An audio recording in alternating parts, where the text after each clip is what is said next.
Once upon a time, in a quiet village far away from the noise of the city, there lived a woman named Amarachi. She was a kind soul with soft eyes and a calm spirit. Everyone in the village agreed that she was one of the most beautiful women they had ever seen. Her skin glowed like polished bronze, and her smile could calm any storm. She always greeted people with respect, helped her neighbors carry firewood, and even cooked food for those who had nothing. But despite all the goodness in her heart, she carried a heavy pain that no one saw. For 6 years, Amarachi had been married to a man named Chibuza. At first, their marriage was full of laughter, love, and promise. But as the years passed, no child came. That was when everything changed. What would you do if the people you trusted most turned their backs on you? One evening, as the sun was going down and the orange sky painted the village in gold, Amarachi sat outside her small house, peeling cassava slowly. Her fingers moved, but her heart wasn't in it. Her eyes were distant, staring into nothing. Her mother, Manganjataka, stood at the doorway and hissed loudly. "You're sitting there like a log of wood," she said sharply. "Others are celebrating their children. You are just wasting space." Amarachi didn't answer. She'd heard these words too many times. Her father, Papaini, came out next. He held a glass cup filled with palm wine and looked at her like she was a stranger. "I don't know why God gave me a daughter like you," he said. 6 years in your husband's house. Not even a miscarriage. Are you a woman at all?" Amarachi's throat tightened. She tried to speak, but the words didn't come. What could she say that she hadn't already said 100 times? She looked down at her hands. They were clean, strong, and always busy, but they had never held a child of her own. It wasn't because she didn't want to. It was because something wasn't working, and nobody wanted to find out what. In the village, when a woman couldn't give birth, they always blamed her. No one ever asked if the man had a problem. That night, as she lay on her mat, Amarachi heard her parents arguing in the next room. At first, she didn't pay attention. They always fought over money, but then she heard her name. "We need that money, Jataka," Papa Efani whispered harshly. "Chief Anand said he will pay in full. Whether she likes it or not, Amarachi is going." Her mother's voice was lower, but just as firm. "What if she refuses? She's not a child anymore. Then we force her. Let me remind you, she is living under our roof again. That husband of hers sent her back like expired goods, and she has no child to tie her to him. She has no power here." Amarachi sat up quickly, her heart pounding. Her chest rose and felt like someone who had just run a long distance. She couldn't believe what she had just heard. Her own parents were planning to sell her off. But to who and for what? She quietly stood up, tiptoed to the wall, and placed her ear closer. "He said he wants a woman in his house," her father continued. "He doesn't care if she's barren. He said she will cook, wash, and warm his bed. That's all." Her mother sighed.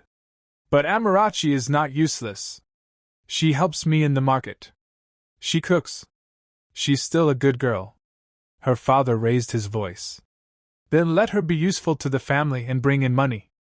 Or do you want to keep feeding a grown woman who can't even give us grandchildren?" Amarachi pressed her hands tightly against her mouth to stop herself from crying out. Her legs felt weak. Her stomach twisted. She backed away slowly from the wall, tears falling down her cheeks. She couldn't believe it. Her own parents, the ones who raised her, were ready to sell her like an old goat because she couldn't give birth. The next morning, Amarachi didn't eat. She just sat silently in the backyard, staring at the wall. Her mother passed by her twice, didn't say a word. Her father didn't even look at her. Then in the afternoon, they called her inside. "We are going to the village square," Papa Efini said. "Dress well. Someone is waiting." Amarachi looked at him with red eyes. "Why are you doing this to me?" Her father slapped the table. "Don't talk back at me. You are lucky someone is still interested in you. If it was another family, they would have thrown you inside the river. But I'm your daughter," Amarachi whispered. Manganjataka didn't meet her eyes. Just do what your father says. Amarachi stood there frozen. It felt like she couldn't breathe. Her legs were shaking. Her throat was dry. But something in her told her to stay calm for now. They walked in silence down the dusty path to the village square. Onlookers noticed them coming. Amarachi heard whispers behind her. That's the Barren one. Ah. I heard her parents want to exchange her for money. Shame. She kept walking, her head low. It was like walking inside a nightmare with no end. When they reached the center of the square, a man stood there beside a car. He was fat, wearing a long brown kaftan. His eyes looked hungry. Chief Annan. He looked at Amarachi from head to toe, then turned to Papa Effini. She looks tired, he said. I hope she won't be too slow around the house. She is hard-working, her father said quickly. She has been carrying her mother's goods since she was 10. The man grunted and pulled out an envelope filled with cash. This is the balance. Her father reached out, ready to grab it. That was the moment Amarachi lost control. Stop! She shouted, stepping back. You can't do this to me. I am not a slave. Chief Annan raised an eyebrow. She has a loud mouth. Papa Effini grabbed Amarachi by the arm and yanked her forward. Keep quiet, you disgrace. After all we've done for you, this is how you thank us. Tears rolled down her cheeks as she struggled to pull her arm away. You raised me to be a woman of value. Now you're throwing me away like trash. Manganjataka moved forward. Amarachi, don't make a scene. Just obey. This is for the good of the family. What about my own good? She screamed. What about my future? What about love? The crowd around them grew. Some people looked shocked. Others laughed. See drama. She should be grateful someone still wants her. Amarachi turned to run, but her father blocked her path. Let's just take her, Chief Annan muttered. She will calm down later. He pushed the envelope forward. What happens when a stranger steps into your darkest moment and changes everything?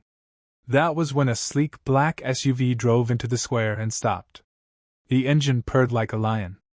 All eyes turned. The door opened slowly, and a tall man in a deep blue suit stepped out. He wore dark sunglasses. His face was calm, but his presence made the entire square fall silent. Behind him, through the tinted glass, little faces peeked out. 5 children watching closely. The man walked toward the scene without fear, like he already knew what was going on. When he reached them, he removed his glasses and looked directly at Papa Effini. Is this your daughter? He asked. Yes, the father replied, confused. Who are you? The man ignored the question. He turned to Amarachi.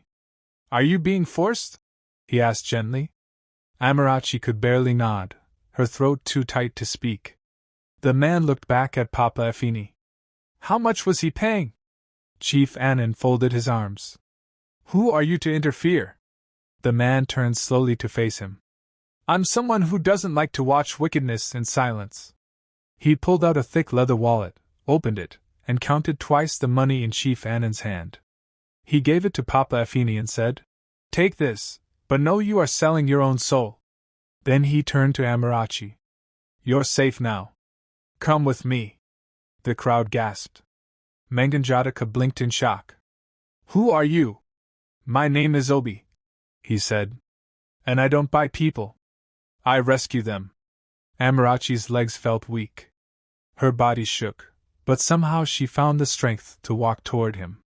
He opened the car door, and she got in. For the first time in years, Amarachi felt something stir inside her chest. Hope.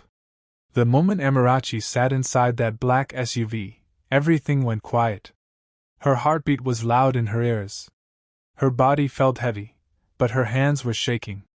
For the first time in a long time, someone had stood up for her, but she didn't know whether to trust it. She sat still, her eyes wide, staring at nothing. The car smelled clean, like new leather and something expensive she couldn't name. The man, Obi, got in beside her and gently closed the door. She turned her head slowly. He looked calm, focused, like nothing that just happened had surprised him. He didn't speak right away.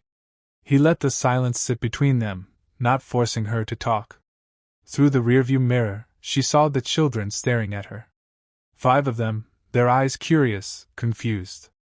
One of them, a small boy with round cheeks, whispered something to his older sister. The sister gave him a look and shook her head. "Are you okay?" Obi finally asked her. Amarachi swallowed hard. She wanted to say yes, but her voice came out low and broken.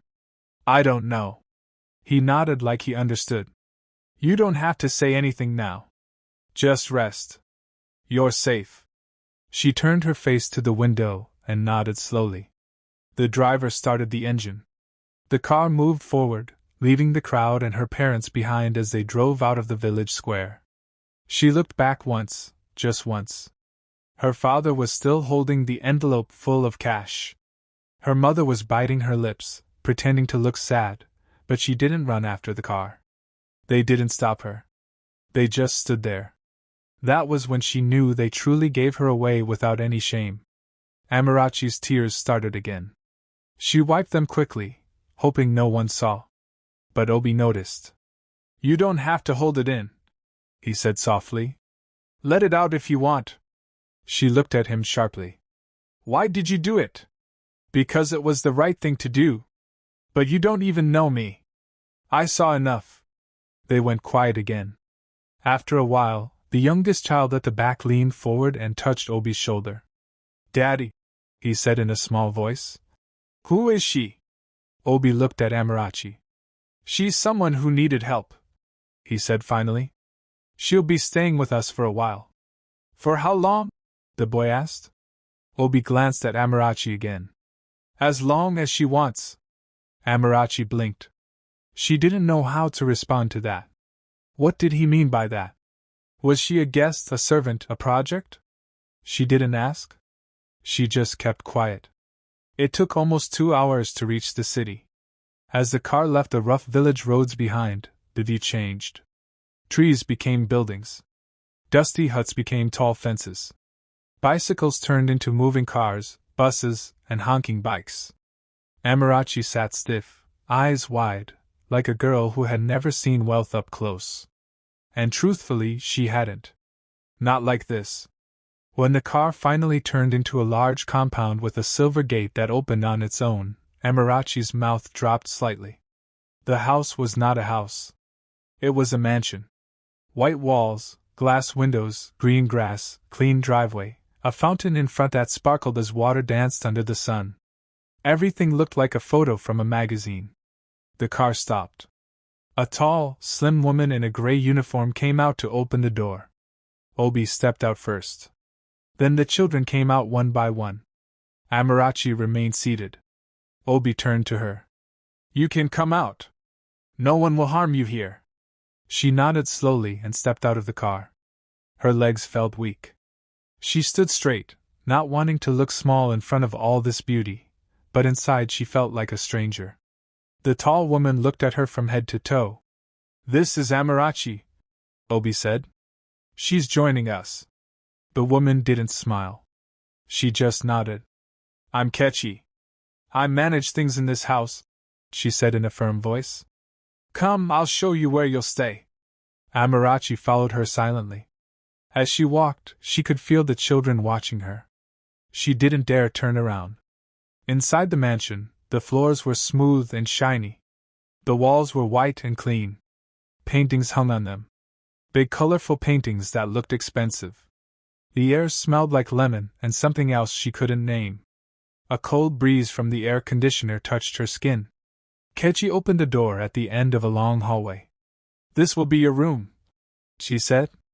The room was big, bigger than her parents' entire house.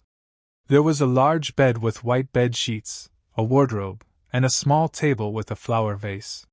"You can shower, rest, or sleep. No one will disturb you." Amarachi nodded. "Thank you."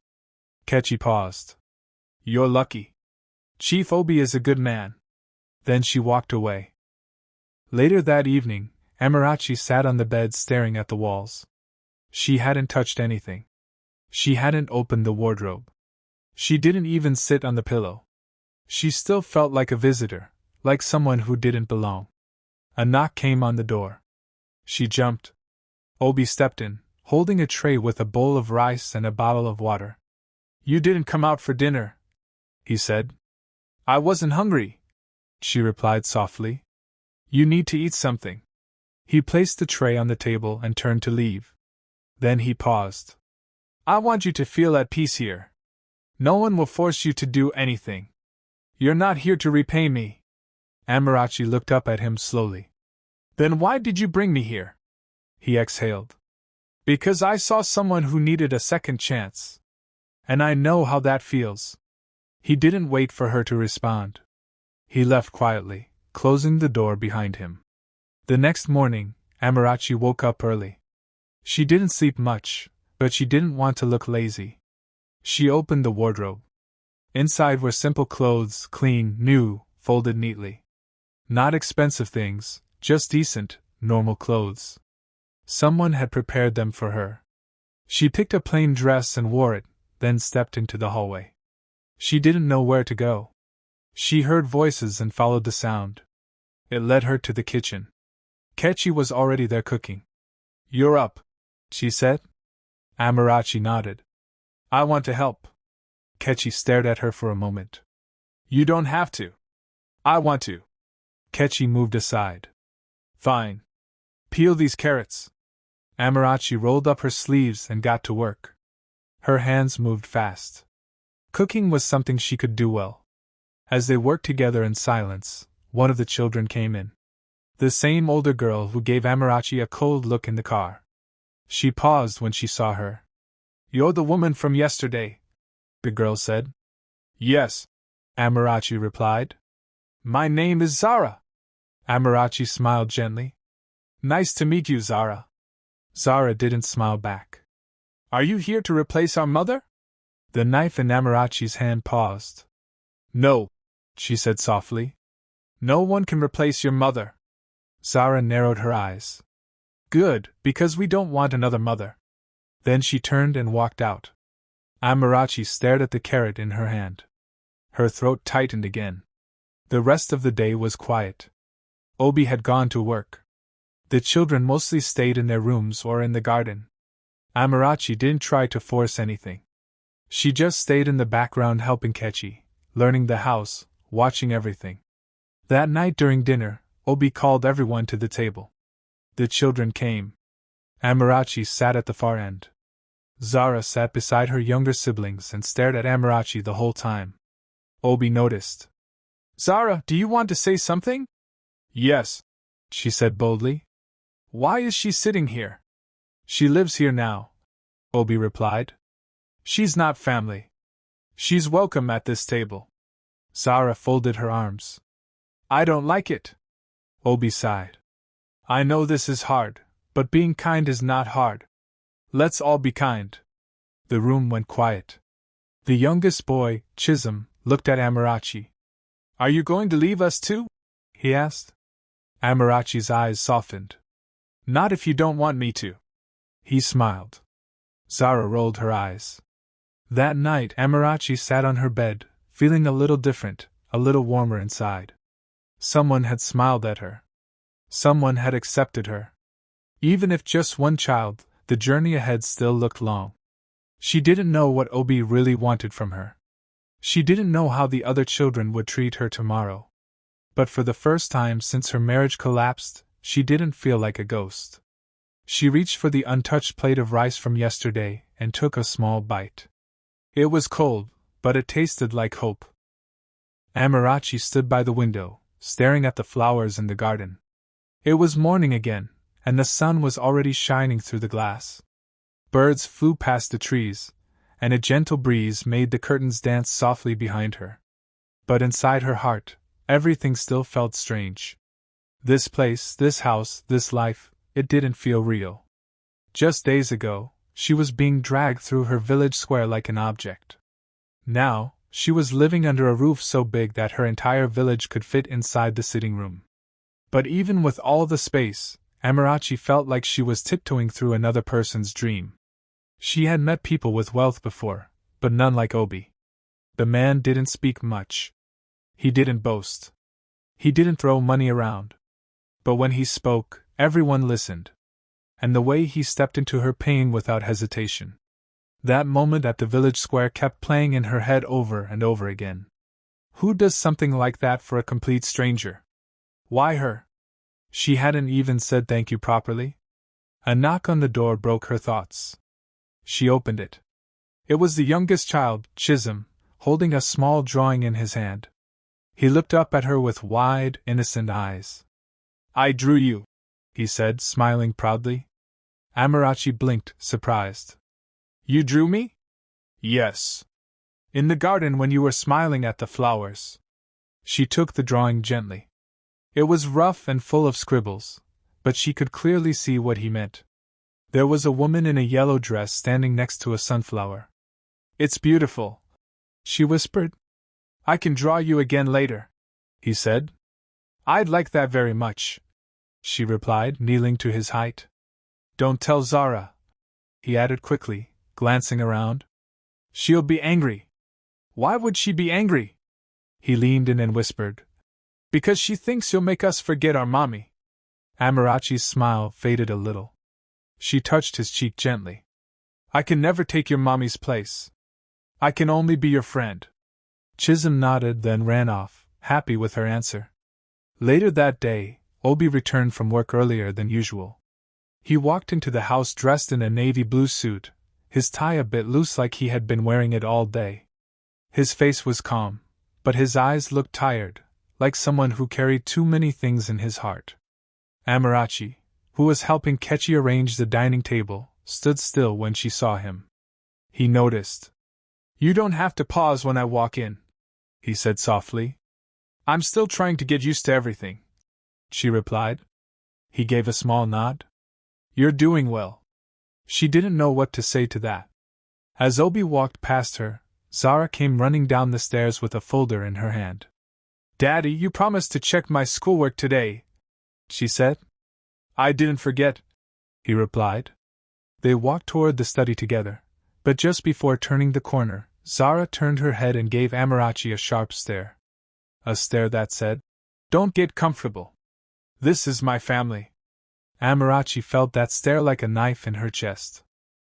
Later that evening, Amarachi stood alone in the garden, her hands brushing gently over the petals of a rose. The flowers were beautiful, bright, alive. She had always loved flowers. Back home, she used to plant small ones in front of her room. Her father called them useless decorations, but to her, they made the world feel softer. Do you like flowers? She turned quickly. It was Obi standing a few steps behind her. I'm sorry, she said, stepping away from the bush. I didn't mean to. It's okay. I planted these myself. You did? He nodded. After my wife passed, I needed something to keep my hands busy. Amarachi looked at him quietly. She had heard bits and pieces from the children, but hearing it from him made it feel heavier. I'm sorry, she said softly. Thank you. They stood there in silence, the breeze blowing between them. You must wonder why I brought you here, he said suddenly. Amarachi didn't answer, but her silence spoke for her. He took a breath. 3 years ago, my wife Ezen died in a car accident. She was going to pick up Zara from school. A drunk driver ran into them. Zara survived. Ezen didn't. Amarachi's chest tightened. I didn't know how to tell the children. I didn't know how to comfort them. So, I poured myself into work. I became a ghost in this house. Amarachi looked at him closely for the first time. Not as the rich man who rescued her, but as a man who had lost more than he ever showed. I didn't bring you here to fill anyone's shoes, he continued. I brought you here because when I saw the way they treated you, I saw someone who was thrown away just like we were. She swallowed hard. I've never been compared to anyone before. Obi gave a small smile. You don't need to be compared. You're enough. Those words, you're enough. No one had ever said that to her before. Not her parents. Not her ex-husband. Not even herself. Amarachi blinked quickly and looked away, pretending to study the flowers again. Obi turned to go. If you ever feel like talking, I'm here. She nodded but didn't speak. After he left, she sat on the garden bench and cried silently into her hands. 2 days passed. The children slowly began to warm up to her, except for Zara. Chisholm would come to her room every evening with a new drawing. The twins, Nora and Na, once asked her to help them plait their doll's hair. Even the second oldest, Oina, asked her to fix his torn shirt. But Zara kept her distance, cold, watchful, like a guard at the palace gate. Then one afternoon, while Amarachi was in the kitchen, she heard shouting from upstairs. "Don't touch my mommy's things!" It was Zara. Amarachi rushed up following the sound. When she reached Zara's room, she saw Chisholm crying on the floor holding a broken picture frame. Zara stood above him, her eyes red with anger. Amarachi ran to Chisholm. "What happened?" "He wanted to see Mommy's face," Zara snapped. "He touched the frame and dropped it." "It was an accident," Amarachi said, holding Chisholm. "You don't belong here," Zara shouted. "You're not our mother. Don't act like it." "I never said I was." "But you want to be. I see the way Daddy looks at you. You smile at him, and he smiles back like you're special. You're not. You're just some woman he brought from the market." Amarachi felt like the air had been knocked out of her chest. Chisholm sniffed loudly and held her hand tighter. Zara pointed at her. "Don't try to replace my mother. Don't touch our things. Stay in your room. That's where you belong." Before Amarachi could reply, Obi's voice echoed from the hallway. "Zara, that's enough." He stepped into the room, his eyes calm but serious. Zara turned to him. "She's changing everything." Obi walked over slowly. "Zara, I know this is hard, but hurting your brother and insulting someone who has done nothing wrong is not how we handle pain. She'll never be my mother."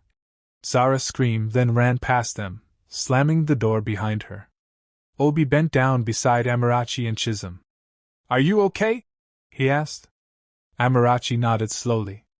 "She's hurting," Obi said. "That's all this is. Her anger is coming from her wound." "I understand," Amarachi replied. "But I don't know if I'm helping or making things worse." "You're helping," he said gently. "More than you know." That night, Amarachi stayed in her room longer than usual.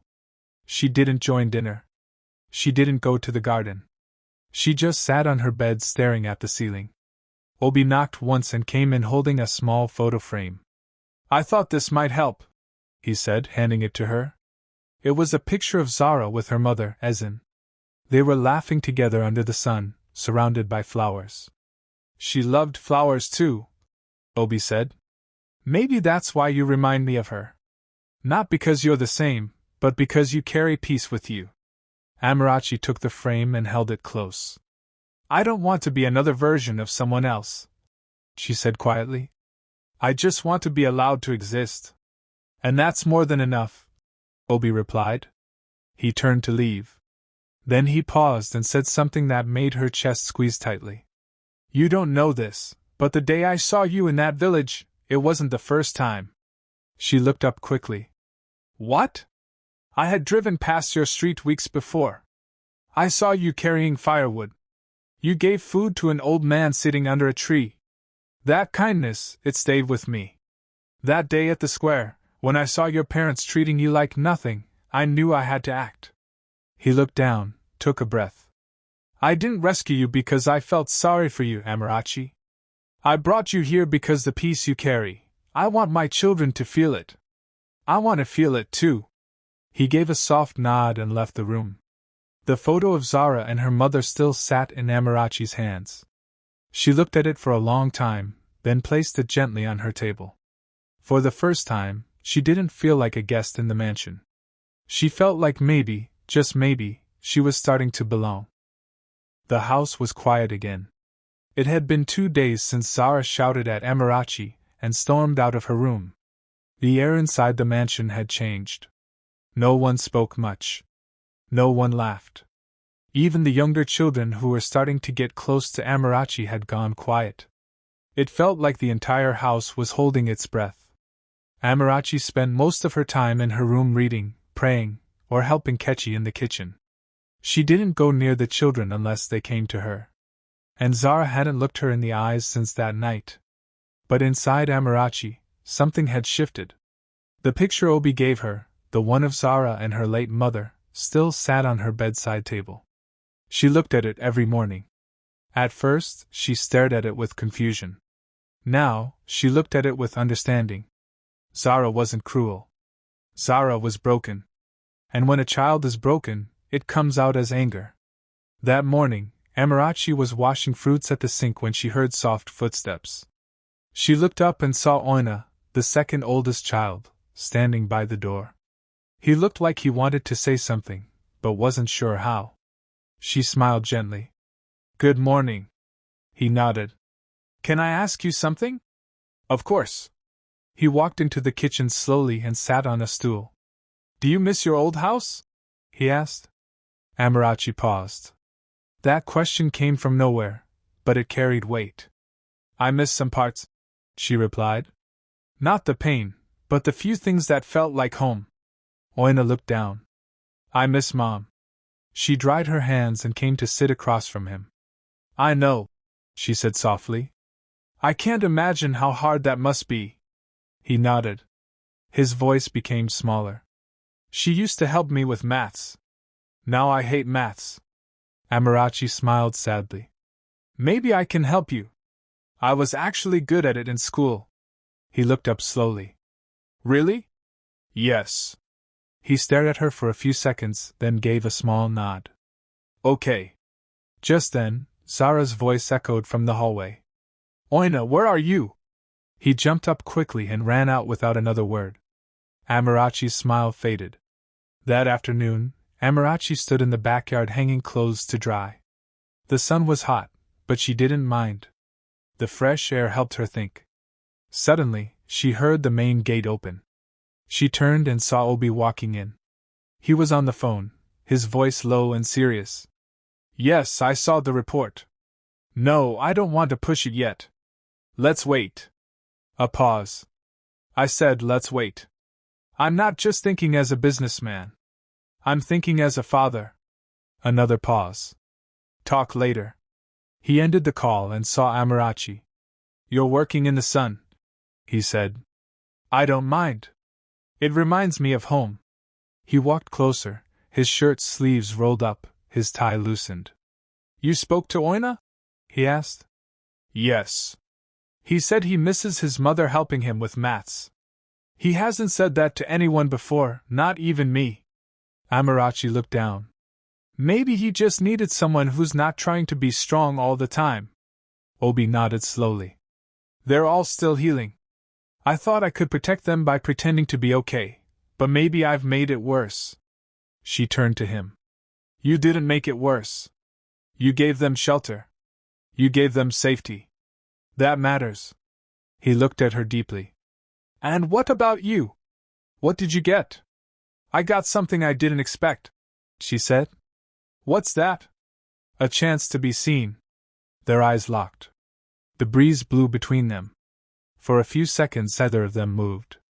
Then Obi looked away. "I have a business dinner tonight. Will you be okay with the children?"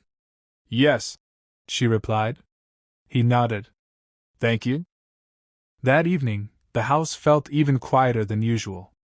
Obi had gone out. Kechi had taken the driver to the market. The security men were outside. It was just Amarachi and the 5 children inside the mansion. She walked past the living room and saw the twins watching cartoons. Oina was reading a comic. Chisholm was asleep on the couch, and Zara was nowhere to be seen.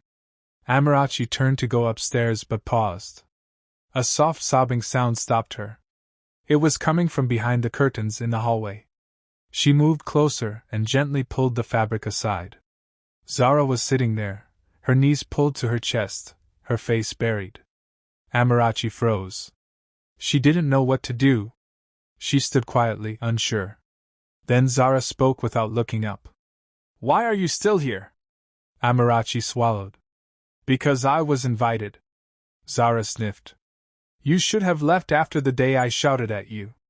I thought about it, Amarachi said honestly. But I stayed because I care. Zara looked up slowly, her face wet. You care? You don't even know us. You're right. I don't know everything, but I see pain. And I know what it feels like to be left behind. Zara looked at her sharply. You didn't lose your mom. No, but I lost something too. My parents gave me away. Like I didn't matter. Like I was a problem to be solved. Zara's eyes widened. Sold you? Yes. In the village square like an old chair no one wanted. Zara stared in silence. That's when your dad showed up. Amarachi continued. He didn't know me, but he saw me. And sometimes being seen is all we need. Zara looked down. I don't hate you. I'm scared. Amarachi's voice softened. Of what? That I'll forget my mom. That we'll move on and she'll be gone forever. Amarachi slowly reached out and took Zara's hand. You will never forget her. She's part of you, but you're allowed to let light in again. You're allowed to smile without guilt. Zara's lips trembled. I don't want a new mommy. I'm not here to be a mommy. I'm just here to care. Zara broke down in tears and leaned into Amarachi's arms. Amarachi held her gently, rubbing her back. I miss her every day. Zara sobbed. Every single day. I know, Amarachi whispered. And she knows you love her. She's proud of you. They stayed like that for a long time, wrapped in quiet comfort. Later that night, Obi returned. He was removing his jacket when he heard laughter from the kitchen. Real laughter, not the forced kind. The real kind. He stepped closer and peeked in. The twins were giggling. Oina was trying to balance apples on his head. Chisholm was clapping. Zara was smiling. Really smiling for the first time in years.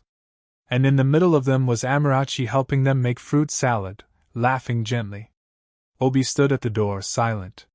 Kechi came up beside him. They haven't laughed like this since Ezen passed. He nodded slowly, eyes still on the scene. Kechi looked at him. You brought her in as a helper, but maybe God brought her as a healer. Obi looked at Kechi. Maybe you're right.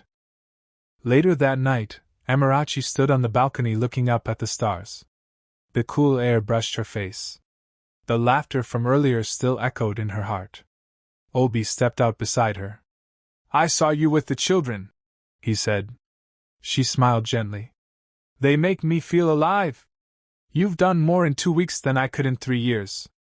They just needed time and love. He looked at her closely. You've given them both. She looked up at him. So have you. They stood in silence. Then, Obi said something that made Amarachi's chest stop for a second. I don't want you to feel like you're just staying here out of pity. I want you to feel chosen. She turned to him, eyes soft. But why me? Because you didn't let pain turn you bitter. You turned it into kindness. A long pause. Then he added, and because you remind me what peace feels like. Amarachi looked down, her heart full of emotions. Thank you, she whispered. Obi nodded and walked back inside. Amarachi looked up at the stars again. The mansion no longer felt silent. It felt like home. The next morning, Amarachi woke up with peace in her heart. The cool air from the open window touched her face gently as sunlight filled the room. For the first time since she entered Obi's mansion, she wasn't afraid to smile to herself. Something had changed the night before. Something deep. Zara had cried in her arms. She had opened up, and Amarachi had held her not as a replacement mother, but simply as someone who cared. As she folded her bed sheet, she felt lighter. She brushed her hair, put on a clean dress, and stepped into the hallway, ready for whatever the day would bring. She was not ready for what she saw. Zara was sitting in the living room, her arms folded, her eyes cold again. Oina stood beside her looking confused. The twins were hiding behind the chair, and Chisholm, the youngest, was standing with his lips pressed tightly. Amarachi paused at the end of the hallway. Good morning, she said slowly. Zara didn't answer. Amarachi walked in carefully, trying to understand the tension in the room. Then Zara spoke. You told my father everything, didn't you? Amarachi froze. What do you mean? Zara stood up. You told him I cried. You told him I broke down. You told him I forgave you, didn't you? No, Zara, Amarachi said gently. I didn't tell him anything. I would never do that. Then how did he know? Zara shouted. How did he know we made fruit salad? How did he know I was laughing again? I didn't tell him, Amarachi said softly. He saw it with his own eyes. He came home early. You're lying. Zara's voice was sharp. You want him to love you? You want us to trust you? Then you'll replace my mother and forget her. I don't want to replace your mother, Amarachi replied, her voice shaking.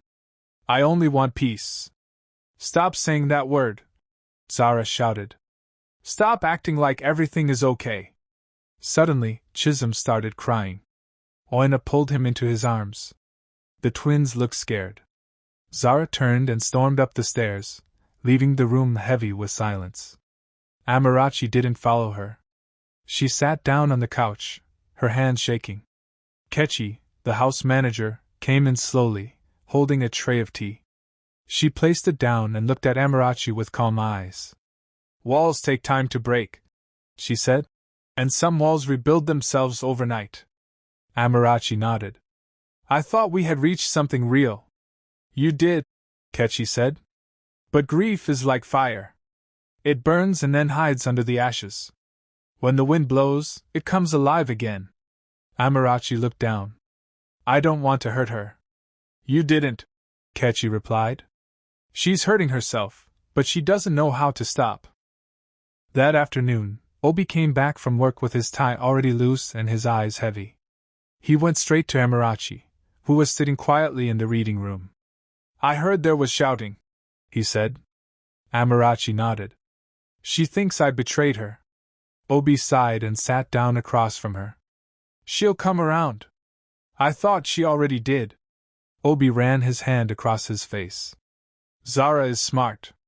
She's strong, but that strength comes with deep fear. When Ezen died, Zara saw everything. She was there in the car. She was awake when it happened. She watched her mother's body. Amarachi's hand covered her mouth in shock. Obi's voice was quiet. Zara doesn't sleep without checking the windows 3 times. She doesn't let anyone touch her mother's room. She carries grief like armor. Amarachi whispered. She's just a child. Yes, Obi said. But she's carrying the pain of a woman. They sat in silence. Then Amarachi spoke. Maybe I should step back for a while. Let things cool down. Obi shook his head. No, you stepping back will make her believe she can chase away every new thing that comes near. He looked at her firmly. You're not the problem. Her pain is. Over the next few days, things got worse before they got better. Zara refused to eat whenever Amarachi was in the room. She stopped helping her siblings with homework and avoided any place Amarachi walked into. She slammed doors, gave cold stares, and even told the twins that Amarachi was pretending to be nice. It felt like everything Amarachi had worked hard to build was falling apart. But she didn't give up. She kept waking up early to sweep the house. She kept helping the twins with their dolls. She kept preparing lunch for Chisholm and reading to Oina at night. One evening, while Amarachi was walking back to her room, she passed Zara's door and heard crying again. She paused, her hand hovering near the door. Then she turned and walked away. She had already learned. You can't force healing on anyone. It has to be chosen. The next morning, Amarachi stepped into the kitchen to find something unexpected. Zara was already there peeling oranges. She looked up briefly, then looked down. Amarachi didn't speak. She walked over to the sink and began washing plates quietly. For the first time, they worked in the same space without tension. After some minutes, Zara spoke. You didn't tell him, did you? Amarachi turned. No, I didn't. I asked Oina. He said Daddy just watched from the hallway. That's how he knew. I would never break your trust, Amarachi said. Zara peeled another orange and dropped it into the bowl. My mommy used to make fruit salad every Friday, she said quietly. That day when we made it, it felt like her again. And I got scared. It's okay to feel scared, Amarachi replied. I shouted at you again, Zara whispered. In front of everyone. I didn't take it personal, Amarachi said gently. I think I'm just angry at everything, Zara said. Angry that she's gone. Angry that everyone is moving on. Angry that Daddy smiles again. Angry that you're not even trying to replace her. But I still feel like you are. Amarachi put down her towel and sat across from her. Do you want me to leave? Zara looked at her, eyes wide.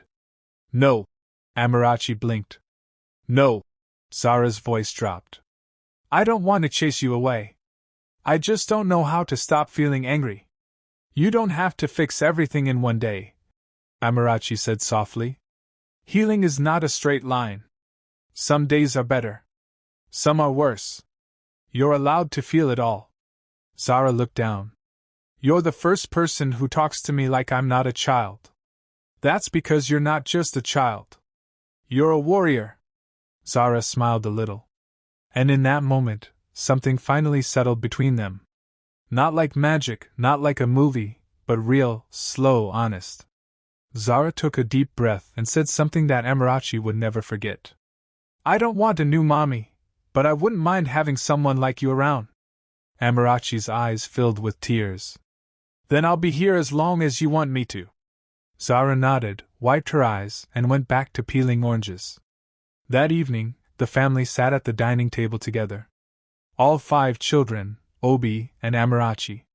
Zara passed Amarachi a spoon without a word, and everyone noticed. The twins giggled. Oina raised his eyebrows in surprise. Chisholm smiled like he had won a prize. Obi looked at Amarachi and gave a small, proud smile. Amarachi felt her heart bloom. She wasn't their mother. She wasn't their maid. She was something else now, something special, someone chosen. The house no longer felt like it was full of broken pieces. The air was different now, softer, calmer, brighter. Even Kechi, who was always serious and quiet, had started humming to herself in the kitchen. The guards at the gate smiled more. The children laughed more. Obi stayed home longer than usual. And Amarachi, she finally felt like she wasn't just passing through. She was becoming part of something whole. It had been 3 weeks since she stepped into the mansion with fear in her chest. Now she woke up with purpose in her heart. One Saturday morning, Amarachi was in the garden watering the flowers. She had found joy in them again. The same way she used to care for the little pots outside her room in the village, she now cared for these ones. Only this time, they stood for something more. These weren't just flowers. They were healing. She was talking softly to the roses when Chisholm ran to her barefoot, his smile wide. Andy Amarachi, he shouted, holding something behind his back. What is it? She asked, kneeling down to his level. He brought his hand forward slowly, revealing a folded paper. I made something for you, he said proudly. She took the paper gently and unfolded it. It was a drawing, a house with flowers in front, a tall man, 5 small children, and a woman in a yellow dress. You drew all of us? She asked. He nodded fast. Yes, and that's you. Amarachi looked closer. How do you know I like yellow? I saw you smile when you wore it last time. Her heart melted. You're very smart, she said, hugging him tightly. He whispered in her ear. Can I call you Auntie Amma now? It's shorter. She laughed softly. Of course. He smiled, then ran back toward the house. Amarachi held the drawing to her chest, feeling something warm bloom inside her. Later that day, Oina came into the kitchen holding a pile of books. Auntie Amma, he said shyly. She looked up from the vegetables she was chopping. Yes? Can you help me with my maths again?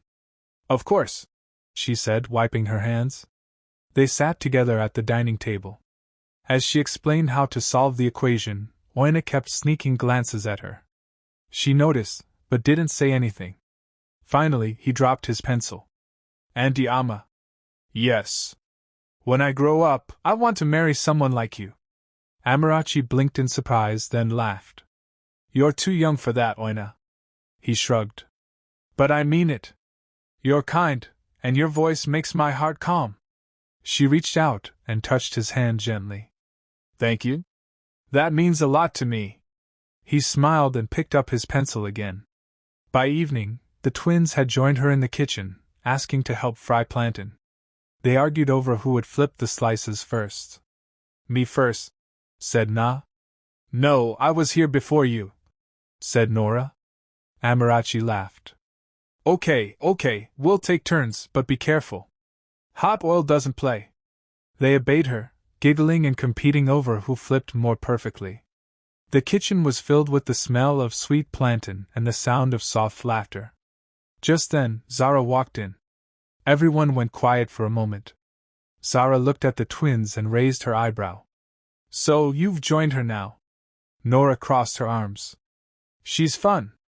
Na nodded. And she lets us help. Zara turned to Amarachi, who was still smiling calmly. You've taken over the whole house. Amarachi replied gently. No, I've just made space for peace. Zara stared for a long moment, then sat on a stool. Pass me a knife, she said quietly. I'll slice the onions. The twins gasped. Amarachi smiled. Yes, Chef Zara. For the first time, Zara smiled back. That night, dinner was different. The children served themselves without being told. They passed plates politely. They shared stories from school. And when Obi walked in, still in his work clothes, he paused at the door. He watched his 5 children, all smiling, all talking. Then his eyes moved to Amarachi. She wasn't at the head of the table. She wasn't even talking. She was just there, present, calm, warm, and yet everything had shifted around her. He walked in and joined them. You all seem happy today, he said. Zara looked up. We made dinner. Obi smiled. I noticed. Chisholm pointed. Auntie Amma helped us. Nora added. She's the best teacher. Oina said proudly. And she taught me maths again. Obi looked at Amarachi. She met his eyes, then looked away quickly. He said softly, Thank you. Later that night, Amarachi stood outside on the balcony again. It had become her favorite spot. The stars above always reminded her of something greater, something quiet, something deep. Obi joined her, holding 2 mugs of tea. I hope you still like ginger, he said. She smiled. I never said I didn't. They stood side by side, sipping quietly. I saw the drawing Chisholm gave you, Obi said. It's beautiful, she replied. You've changed this house, he said after a pause. I didn't do it alone. You started it. She looked down at her cup. I didn't plan to stay this long. I know. I just couldn't leave. Obi turned to face her. I don't want you to. She looked up slowly. He continued. When I brought you here, I thought I was helping someone in need.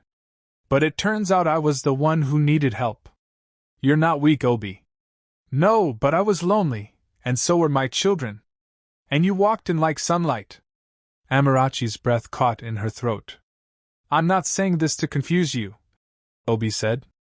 I'm saying it because I need you to hear it. You are healing hearts that were closed for too long, including mine. Tears filled Amarachi's eyes. I'm not perfect, she whispered. Good, he said.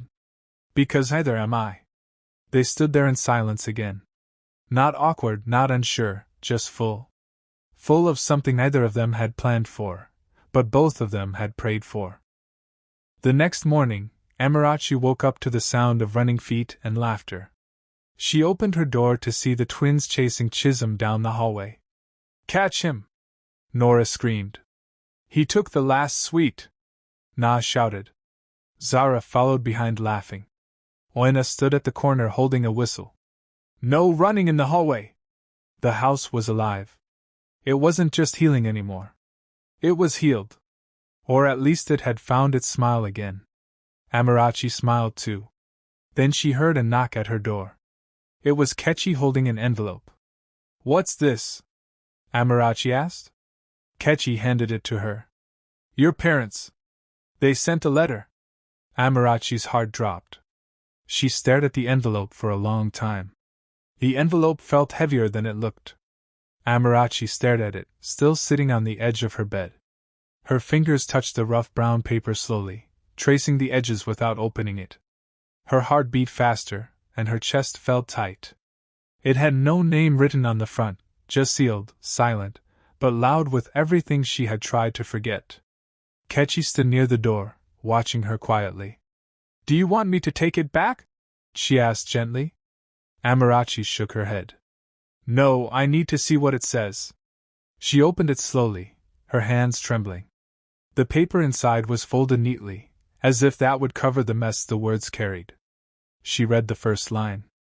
"Amarachi, we are sorry for what happened." She stopped there. The tears were already rising. Sorry. Sorry for dragging her into a village square like an animal. Sorry for selling her like firewood. Sorry for not even looking back as she was pushed into a stranger's car. She dropped the letter on her bed and stood up.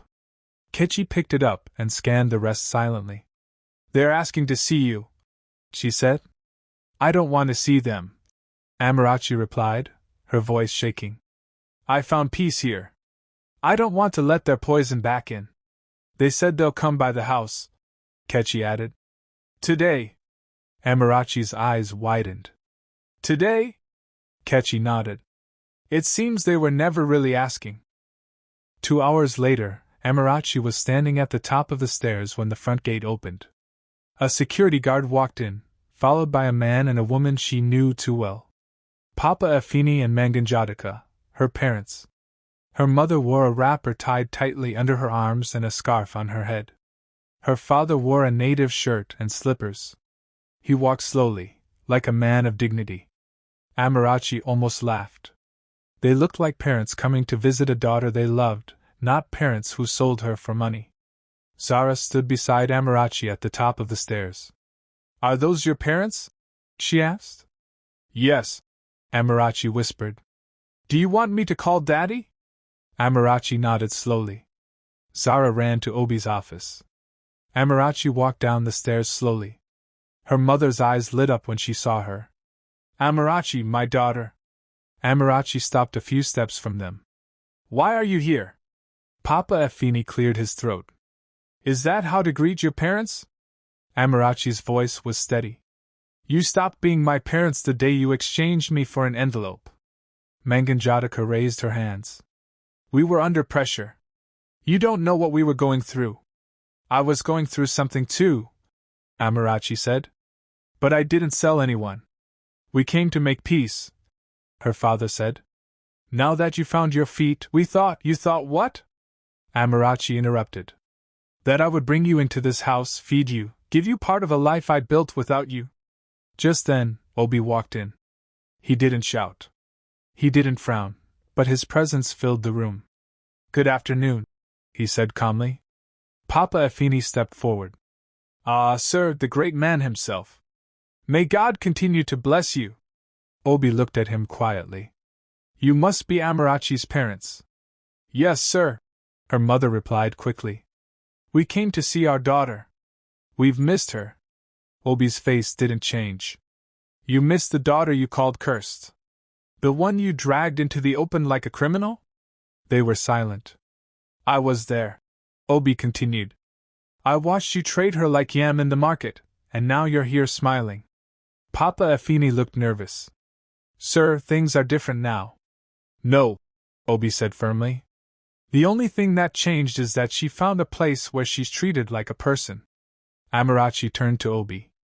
"Can I please speak to them alone?" Obi nodded. "We'll be in the garden." He looked at her with care, then left. The room fell silent. Amarachi faced her parents.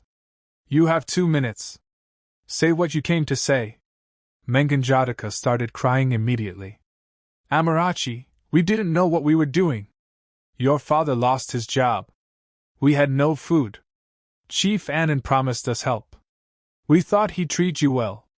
"You didn't ask me," Amarachi said. You didn't care how I felt.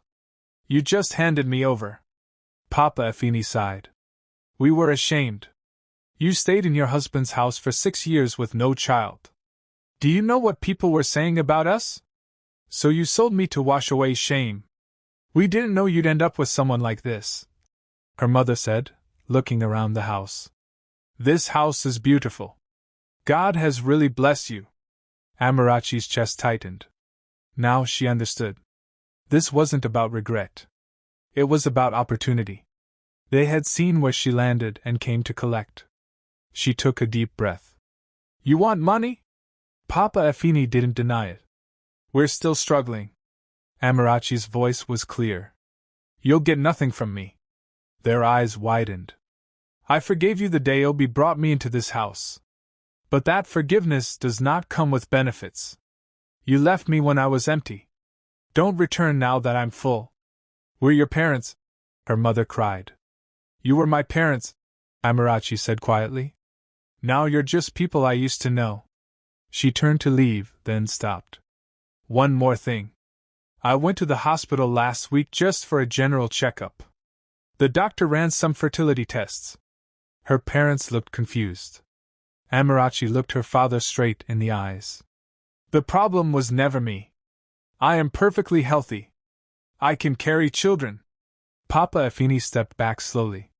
The years I spent in shame, hiding, crying, praying. You made me believe I was the cursed one. But it was my ex-husband all along. Her mother covered her mouth. You used my pain to cover your failures. But the truth is out now. She walked away, tears running down her cheeks, not of sadness, but release. Her parents stood frozen. And for once, Amarachi didn't feel like the broken one. She felt like the storm that passed and survived. Outside in the garden, Obi stood with Sarah and the twins. They turned as Amarachi stepped out, her face strong. They are leaving, she said. Obi didn't ask questions. He nodded and went back inside. Sarah walked over to Amarachi slowly. You okay? Amarachi nodded. I am now. Sarah reached out and held her hand. Then we are too. That night, the dinner table was warm, full of stories, laughter, light, and peace. Real peace. Amarachi looked around at the faces. The children she once feared she'd never reach. The man who saw her when no one else did. And she knew the truth. She wasn't barren, not in body, not in heart. She was full of life, full of love, full of purpose. And for the first time, she allowed herself to believe maybe this was just the beginning.